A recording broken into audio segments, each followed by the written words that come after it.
All right, great. Well, thank you for that, Jordan. Appreciate the introduction. Appreciate the opportunity to speak with you all tonight. I've been running warm-ups for the men's indoor national team now for over 15 years, and my process has changed a lot. My understanding of the needs of a warm-up has changed a lot. There's a lot of research that's come out. There's a lot of just learning that goes on with this, and so I am excited that there's some people out there that are also interested in helping the athletes improve their performance and better their health through a warm up. Um, Two main objectives. We're going to keep it simple today. We're going to talk about why you want to warm up and how to do it.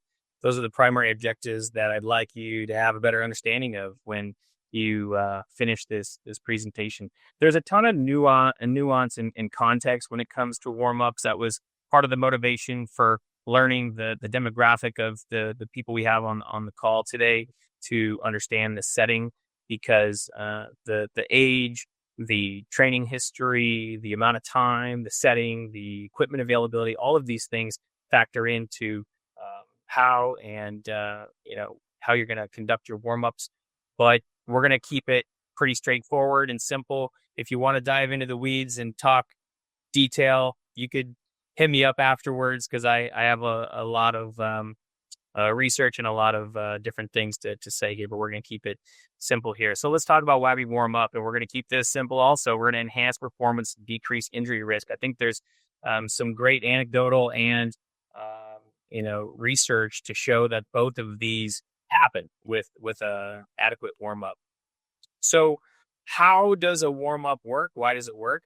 Activation of the nervous and muscular systems is the primary way that we're going to have this effect.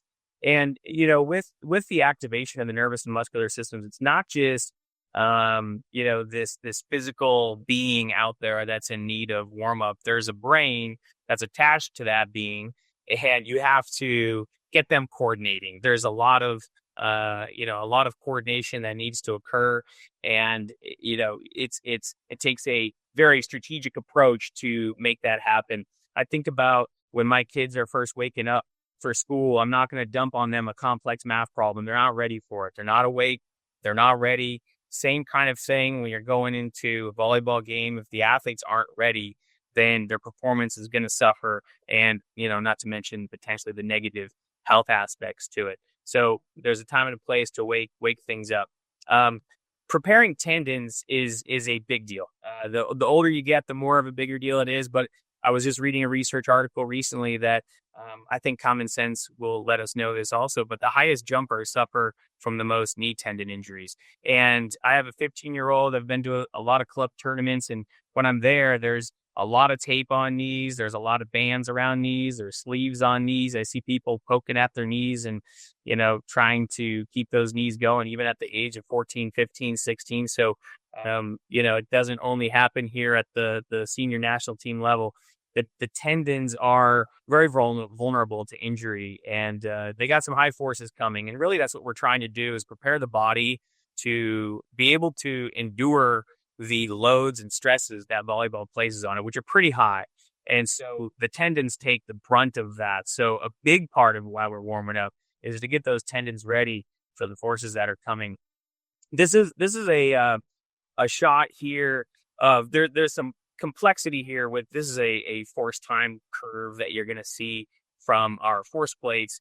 And I just wanted to share this just to show the amount of load that the tendons and the body in general, but the tendons specifically, are going to need to be utilized for the deceleration aspect. Everybody wants to talk about how high you jump, and that's great. But your high jumpers, your high leapers here, guess what? They have to absorb that force also, and they're more predisposed to injury. And so right here, you have one of our big leapers who's 45 inches off the ground. And that's a lot of force that they need to decelerate 15 times body weight. So if you see that upper right-hand corner, landing force is up to 15 times body weight. That's a lot. It's a lot of newtons of force that body's being asked to slow down. And this is a big reason why we warm up. We won't go into detail on a counter movement jump versus an approach jump, as you see the 27 inches here, we just have them on our force plate, just doing one jump where they drop down, they jump as high as they can, and we assess that. This is what we're working with here. The body is really needing to be able to decelerate effectively as well as accelerate effectively. So the other aspect is the joints, and the older you get, the more important this is. I like to access full range of motion of joints in a slow, controlled way before getting into those positions in a really dynamic, responsive way during volleyball. The lubrication of joints is huge. So we have lubricant in our joints called synovial fluid, and it's just like when you open up your fridge and you pull out your maple syrup without warming it up. It's going to be thick, it's going to be real viscous and sludgy, and it's going to be really slow. And if you've grown up or ever tried to start a car in a cold environment, like I did for the first 20 some years of my life, you know that it's hard to get that car going because the oil is just too thick and viscous, and it's not flowing smoothly throughout the engine. This is one of the primary reasons why we warm up. We have to get the synovial joint fluid going through the joint, lubricating the joint, and a little bit of friction in that joint and warmth will do that. The last thing we'll mention is the mental preparation. We all know that, a volleyball player, an athlete, a person isn't just a physical entity out there, and warm-ups are really trying to target both the physical and mental preparation side of things. I think it's really great to create a routine, and that allows you to signal it's time to focus, it's time to pay attention, and it's time to get ready. So I think you'll see that when you're in the national team gym. You'll see that once we start warm up, you can see the focus start clicking in. So I pulled some athletes that I've been working with, and Annie wanted to say about her warm-ups that it allows her to be 100% when practice starts. And I thought this was really, really a very great point, is that if you can get your body ready during warm-up, you're not wasting time and wasting reps in the beginning of practice to get yourself there. And so she really feels like she's able to take advantage of the beginning of practice and all of practice by being ready when practice starts. And same thing with a match. If you're needing the first set to get warm and to get loose, to be able to jump well, to get rid of that knee pain, that's just not going to be great. You're giving up points, you're giving up reps. So it allows you to be all in right away. Matt Anderson had been working with Matt for over a decade, and he really feels that his warm-up is one big reason why he's been able to prolong his career.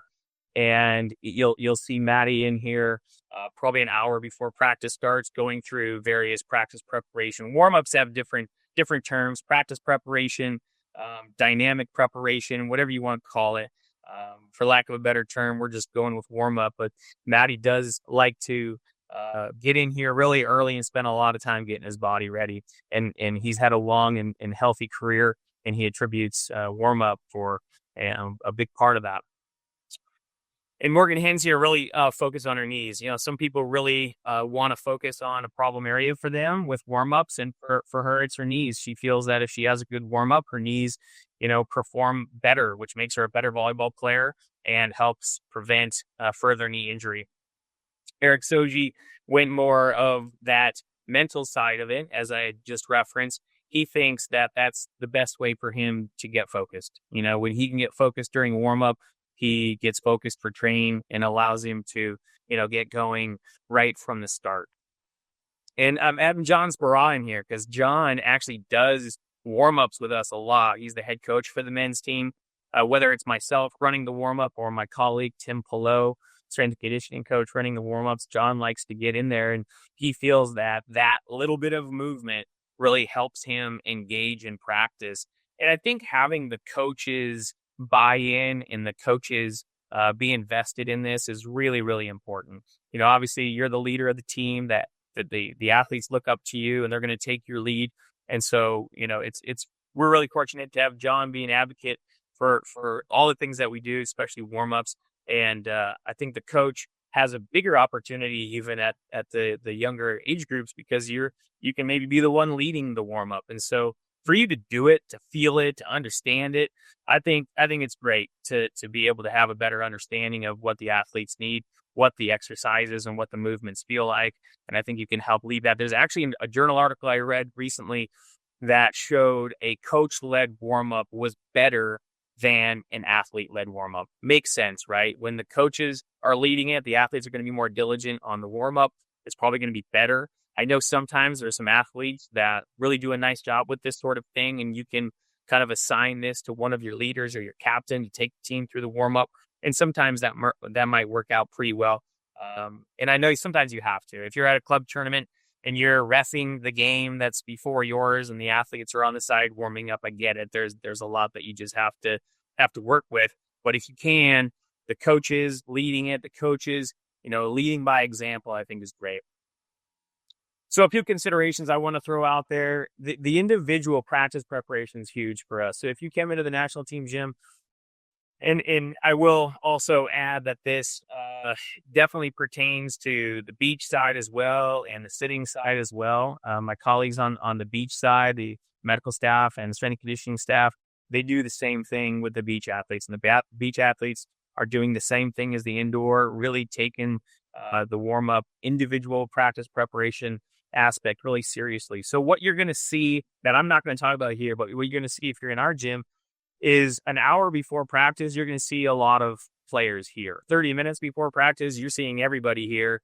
Our weight room's full with people doing their own individual warm-up plans. Maybe it's something that I've prescribed from a medical standpoint. Maybe it's something our strength and conditioning coach has talked to that athlete about. Maybe it's just something the athlete has done in the past and they like it and they like the way it makes them feel. Maybe there's some pain or some injury that requires more time and attention. Maybe they just like to use certain devices like some myofascial release devices, some foam rollers, some of the percussion guns, hypervolt, those types of, devices or equipment are really helpful for some people. Excuse me. Also, I'm not going to incorporate any ground-based component to these warm-ups, although if you came into our gym, you would see some ground-based warm-up. But I think biggest bang for your buck, you start on your feet and get going. And also, you're not going to see any equipment needed here. We're keeping it simple without needing equipment, but also on the national teams, you will see us have some bands at times. And I will say, if we're warming up for a weight room session, you might see all sorts of equipment being utilized by our strength coaches. Excuse me. All right. So let me talk about the 5 warm-up categories that I feel are most important. So when I'm looking at a warm-up, these are the 5 categories that I'm considering. 1, thermogenic. We need to increase tissue temperature to get the blood flowing. 2, mobility. We've talked about the joints. We've talked about the importance of getting some full range of motion and getting that synovial fluid flowing. Activation. We've talked about activating the neuromuscular system and engaging that system before we get going with volleyball. And with volleyball specifically, it's really important to prep for jumping and landing. It's the most, explosive, dynamic action that the athletes do. So I think prepping the body to produce and absorb force is really important. I know I singled out the tendons as being a structure that's very vulnerable to this. So it's worth spending a little bit of time here in warm up for jump landing prep. And lastly, some high intensity movement. We're maximally stimulating the nervous system. This helps produce adrenaline, increases vigor and readiness. So as we look at warm-ups, those are going to be the 5 main categories. There's a lot of paths, the mountaintop. If you got some ideas, you got some movements, as you're seeing these 5 categories, just think on your own too of some movements that might be great for fitting into these sections. So let's start with a thermogenic. Here are some examples. We're going to just keep moving. Okay, it's a low intensity, constant movement. Sometimes if I've been warming up the guys for a long time and they're kind of tired of me telling them exactly what to do, I'll say 60 seconds, continuous movement, go. And they'll all start doing stuff, right? Some of them are jogging. Some of them are just jogging in place. Some are doing some jumping jacks. Some of them, are skipping around. And so there's, there's not necessarily a must do or must not do here. It's light, low intensity movements. Keep it moving. Mobility usually comes next, and this doesn't have to be a 1, 2, 3, 4, 5 in consecutive order. I do likes to mix in some thermogenic, some mobility, and some activation. You don't have to necessarily go from 1, 2 to 3. That's the easiest way to do it. So if you're keeping it simple, that's the way to do it. But you can mix those in. I would say you don't want to do number 4, the jump landing prep, or number 5, the high intensity. Don't do those before the first 3, but the first 3 you can mix in. So that was thermogenic. We got mobility. We're getting the range of motion in the joints. We're getting the synovial joint fluid. We're getting full range of motion here. And so here's some examples of what we might do to open up the hips, open up the front and back of the thighs, down to the ankles and shoulders. I got a video I'm going to share here just as an example of what a brief 2-minute warm-up would look like. But there's a lot of options here for mobility. I will say that in the younger age groups, mobility usually isn't the biggest issue. I would go more into the activation phase, which is number 3. And, I think the reason why I see a lot of mobility being done at the younger age groups is because it's easy and it just doesn't really take a lot of effort. You're bending over, stretching your hamstring and those kinds of things. And the athletes aren't going to really want to make themselves, breathe hard or get a little sweat going, but that's what they need. And so I think sometimes there's a little too much focus on mobility. I don't mind doing a little bit, but I think the activation is where we should spend a little bit more of our time.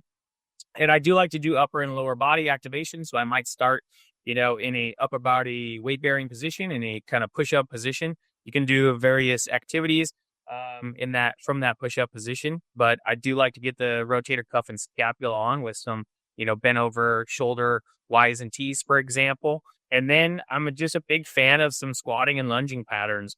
You can do forward lunge, reverse lunge. You can do some lateral work through some lateral squats and lunges. And I do like to throw in a little bit of single leg if you can.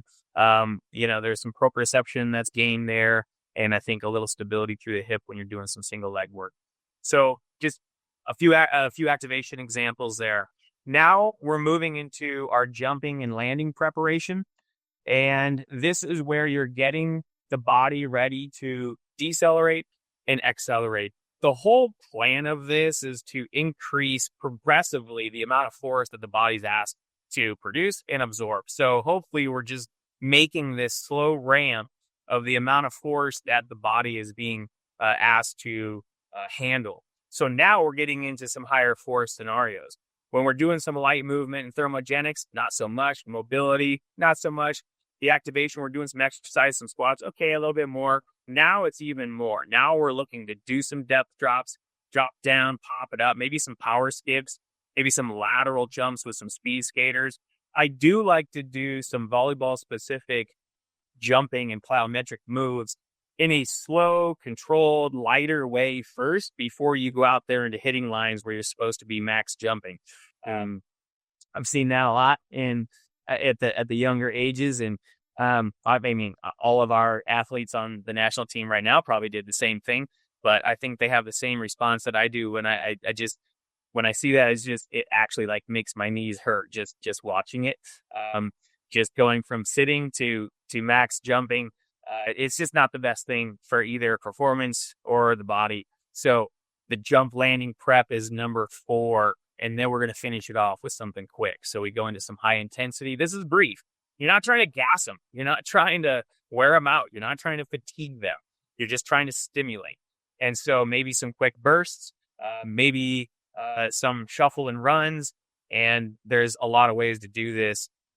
And that's the last piece. So that is the progression of those 5 categories that we'll take in the warm-up. I want to show you a 2-minute sample warm-up. Yeah, I could probably put together 15 of these just with different interventions, different ways to do it. But here's, I think, a good way to just demonstrate these 5 categories all put together. Again, we're going to go thermo, roughly 30 seconds. I'm going to combo mobility and activation on this 2-minute one. It's quick. And I know this 2-minute warm-up You're at a club tournament, you have 3 games that day, you're in game number 2, you're waiting for the game in front of you to finish. You get out there, you're behind schedule, the ref's blowing the whistle for the captains to meet, and it's a little bit quick.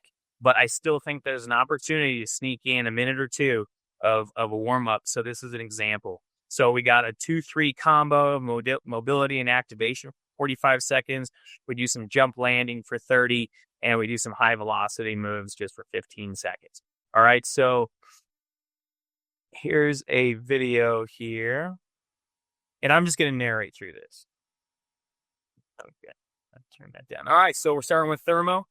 That's number 1. Category number 1, he's just doing some jogging, nice and easy, right? Some shuffling, right and left. You always want to make it symmetrical. If you're doing something right, do it to the left. He's doing some karaoke, right and left. And again, plug in some other low intensity movements if you'd like. I do like getting the shoulders going, so some light skipping. He's getting some counterclockwise, clockwise shoulders. And then he'll get some high knees and butt kicks here on the way back. You notice the constant movement, fairly low intensity. They're starting to breathe a little harder. We're getting some blood flowing through the system. Now we're going to go into some activation. So I'm just having to do a few push-ups. He's going to press it back for his ankles. We're going mobility and activation combo here.